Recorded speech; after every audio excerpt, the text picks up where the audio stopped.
नमस्कार, आप देख रहे हैं टेक्सटाइल टाइम्स। मैं हूं आपके साथ डूंगर सिंह सोडा लेकर हाजिर हूं हमारी खास पेशकश देश की बात डूंगर के साथ। आज हमारी खास पेशकश में मुद्दा है कोरोना काल में आपदा को अवसर बनाने वाले बेशरम गिद्धों को तत्काल रोकना जरूरी।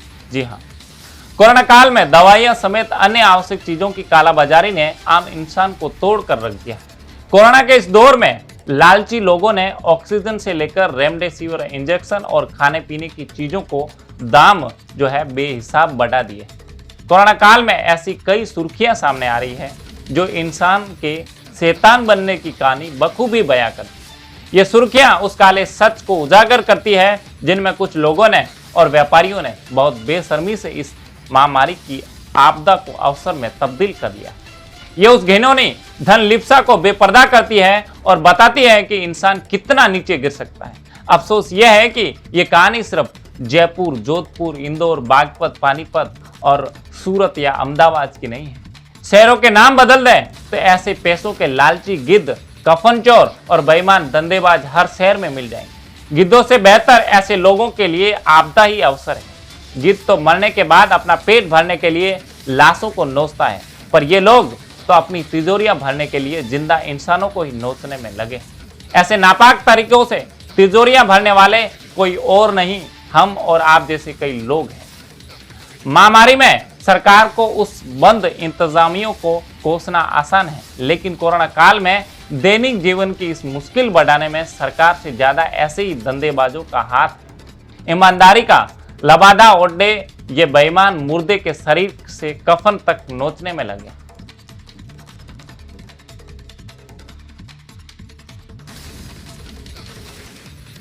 ऐसे बेशरम लोगों की कहानियां और किस्से हर शहर में सो है।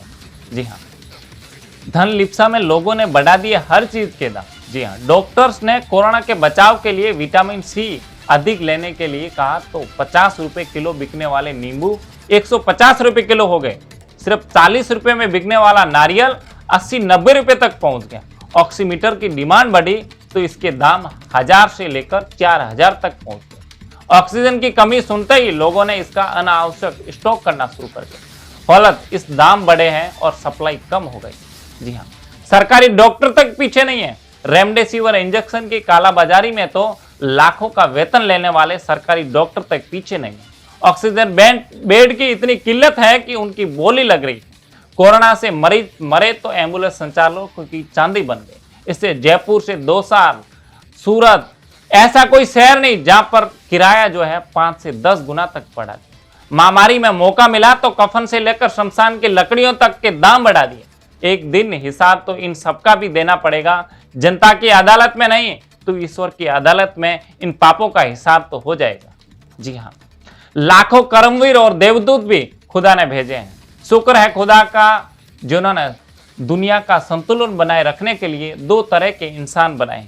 ऐसे कफनचोर गिद्ध हैं तो दूसरी ओर ऐसे भी हैं जो इस महामारी में लोगों के जीवन का सहारा बन रहे हैं। दिल्ली के गुरुद्वारे में ऑक्सीजन लंगर लगने के बाद अब देश के कई ऐसे जगह जहां पर निःशुल्क लंगर कोरोना मरीजों की जान बचाने का सबब बन रहे हैं। हजारों ऐसे डॉक्टर, मेडिकल स्टाफ और नर्सिंग कर्मी हैं जो अपनी जान की परवाह न करके कोरोना मरीजों के उपचार में दिन रात लगे।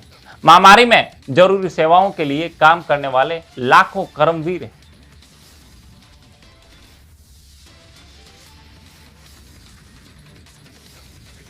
हमारा दायित्व है, हमें उतारना होगा ईमानदारी का मुखौटा। जी हाँ, इस समय राजनीतिक कारण सरकारों को कोसने से ज्यादा जरूरी है ऐसे लोगों को बेनकाब करना जिन्होंने आपदा को अवसर बना लिया है। यह हम सबका दायित्व है। इसकी शुरुआत हर उस घर से होनी चाहिए जिसमें बेईमान धंधेबाज ईमानदारी का मुखौटा लगाए बैठा है। ऐसे लोगों के परिजनों, दोस्तों, जानकारों को ही उन्हें महामारी में ऐसा काम करने से रोकना होगा ताकि लोगों को लूटने मरने से बचाया जा सके।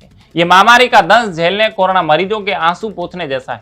सिर्फ सरकारों के बूते रहने से कुछ भी बदलने वाला नहीं है, क्योंकि ज्यादातर सरकारें घटना हो जाने के बाद ही एक्शन लेती है, वह भी तब जब शिकायत का कोई रुका किसी अफसर के हाथ में थमा दिया जाए, वरना वे भी आपदा में अवसर तलाशते नजर आते हैं। आज की इस खास रिपोर्ट में इतना ही। आप देखते रहिए टेक्सटाइल टाइम्स। नमस्कार।